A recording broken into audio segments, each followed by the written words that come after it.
Populares from the government school. No, no.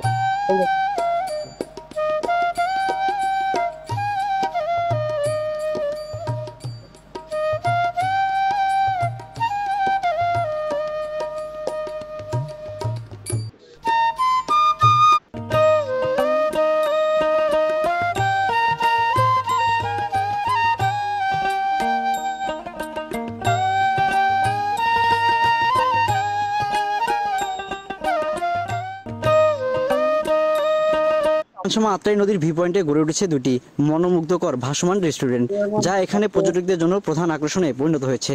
প্রাকৃতিক সৌন্দর্যে ঘেরা এই স্থানে নদীর নির্মল বাতাস আর মনোমুগ্ধকর পরিবেশে ভিড় করছেন স্থানীয় বাসিন্দা ও ভ্রমণ পিপাসু মানুষেরা। এছাড়াও রিভার ভিউ নামে একটি রেস্টুরেন্টও রয়েছে। রেস্টুরেন্টগুলোতে বিভিন্ন ধরনের খাবারের আয়োজন, যা নদীর সৌন্দর্যের সঙ্গে উপভোগ করতে পারেন দর্শনার্থীরা। স্থানটি শুধু খানসামা নয়, বরং আশপাশে এলাকার মানুষের জন্য হয়ে উঠেছে একটি জনপ্রিয় বিনোদন কেন্দ্র হিসেবে। এটি খানসামা দিনাজপুর জেলার মধ্যে সবথেকে বড় একটি ব্রিজ, যা জিয়া সেতু নামে পরিচিত। দিনাজপুর শহর থেকে 33 কিলোমিটার উত্তর পাশে এই ব্রিজের অবস্থান। খানসামা উপজেলার আত্রাই নদীর উপর দিয়ে নির্মিত এই বিশাল ব্রিজের দৈর্ঘ্য 492 মিটার। ব্রিজের ওপারে বীরগঞ্জ উপজেলা আর এপারে খানসামা উপজেলা, আর দুই উপজেলার মাঝখানে অবস্থিত এই জিয়া সেতু। দিনাজপুর জেলার মধ্যে সবথেকে বড়